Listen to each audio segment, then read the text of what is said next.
नमस्कार दोस्तों, मैं सृष्टि जैन। आज हम बात करेंगे एक ऐसे मुद्दे पर जो हर बार सुर्खियों में बनता है, हर बार सवाल खड़े करता है और हर बार सोचने पर मजबूर करता है कि डेरा सच्चा सौदा का प्रमुख गुरमीत राम रहीम, जो रेप और हत्या जैसे संगीन अपराधों में उम्र कैद की सजा काट रहा है, एक बार फिर से जेल के बाहर आखिर कैसे है। इस बार 40 दिनों की पैरोल पर, जी हाँ 40 दिन। लेकिन सवाल यह है कि आखिर कैसे एक सजायाफ्ता कैदी बार बार इतनी आसानी से जेल से बाहर आ जाता है। क्या ये पैरोल का मजाक है या फिर कानून का मजाक या फिर कुछ और? चलिए इस वीडियो में विस्तार से चर्चा करते हैं। 25 अगस्त 2017 वो दिन जब गुरमीत राम रहीम को गौ साथियों के यौन शोषण के मामले में पंचकूला की सीबीआई कोर्ट ने दोषी करार दिया।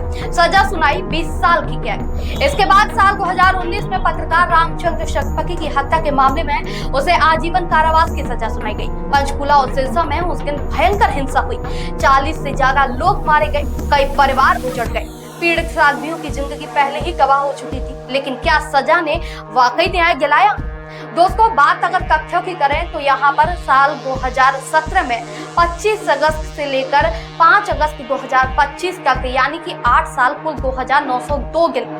इसमें से गुरमीत राम रहीम ने 375 दिन, यानी कि 1 साल से ज्यादा जेल से बाहर बिताए। कैसे? पैरोल और फरलो की बदौलत।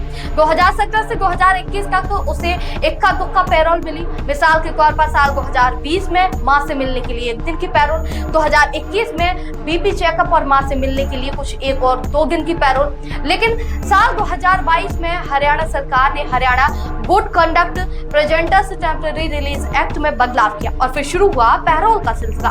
साल 2022 से लेकर अब तक राम रहीम को 14 बार पैरोल या फिर फरलो मिल चुकी है। साल 2022 में 91 दिन की, 2023 में भी 91 दिन की, 2024 में भी 91 दिन की और अब 2025 में भी 91 दिन की। हर साल बिना नागा 91 दिन की छुट्टी। क्या ये कोई रिकॉर्ड नहीं है? हरियाणा में 2824 आजीवन कारावास के कैदी हैं, लेकिन क्या सबको इतनी आसानी से पैरोल मिलती है? दोस्तों, ये सिर्फ आंकड़ों की बात नहीं है, ये उन साथियों की बात है जिन्होंने हिम्मत दिखाकर सच बोला। ये उस पत्रकार रामचंद्र शतपथी की बात है जिसने लिखने की कीमत अपनी जान देकर चुकाई। उसके बेटे अंशुल शतपथी हर बार राम रहीम की पैरोल का विरोध करते हैं। सिख संगठन जैसे शिरोमणि गुरुद्वारा प्रबंधन कमेटी बार बार कहते हैं कि जब सिख कैदी अपनी सजा पूरी करने के बाद भी जेल में है तो राम रहीम को बार बार पैरोल क्यों मिल जाती है? तो वहीं इसके जवाब में हरियाणा सरकार कहती है कि ये एक रूटीन प्रक्रिया है, पैरोल हर कैदी का हक है। लेकिन सवाल ये है कि क्या हर कैदी को इतनी बार, इतने लंबे समय के लिए पैरोल मिलती है? पंजाब हरियाणा हाईकोर्ट ने साल 2024 में साफ कहा था कि राम रहीम को पैरोल देने से पहले कोर्ट से इजाजत ली जाए। लेकिन क्या हुआ? साल 2025 में भी पैरोल का सिलसिला ऐसे ही लगातार जारी।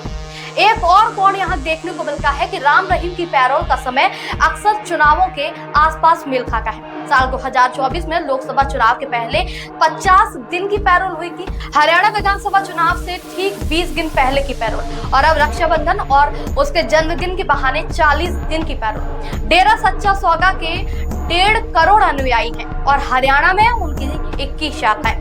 क्या ये महज इत्तेफाक है कि पैरोल का समय चुनावों या फिर बड़े मौकों से टकराता है? दोस्तों, बिल्किस बानो केस में 11 दोषियों को 1000 दिन की पैरोल मिली थी। संजय दत्त को 160 दिन की, मनु शर्मा को भी बार बार पैरोल मिली। लेकिन राम रहीम का रिकॉर्ड इन सब से आगे है। 8 साल में 375 दिन जेल से बाहर। ये सिर्फ पैरोल नहीं, एक सवाल है कि क्या ताकतवर लोग कानून को अपनी जेब में रख सकते हैं? सोचिए उन पीड़ित साथियों का दर्द, सोचिए उन परिवारों का गुस्सा जिन्होंने 2017 की हिंसा में अपनों को खोया। अगर राम रहीम बार बार बाहर आ सकता है तो क्या ये न्याय व्यवस्था पर सवाल नहीं उठाता? हमारी आवाज, आपकी आवाज और इस सिस्टम को जगाने के लिए आज जरूरत है। दोस्तों, अगर आपको लगता है कि ये सवाल उठने चाहिए तो कमेंट करिए। अपनी राय हमें कमेंट में बताएं। क्या पैरोल का ऐसा इस्तेमाल जायज है? क्या ये कानून का मजाक नहीं? इस वीडियो को शेयर करें ताकि सच सामने आए। और हाँ, अगर आप ऐसे ही और मुद्दों को गहनता से जांचना चाहते हैं, देखना चाहते हैं, हमारे चैनल को सब्सक्राइब करना ना भूलें। नमस्कार।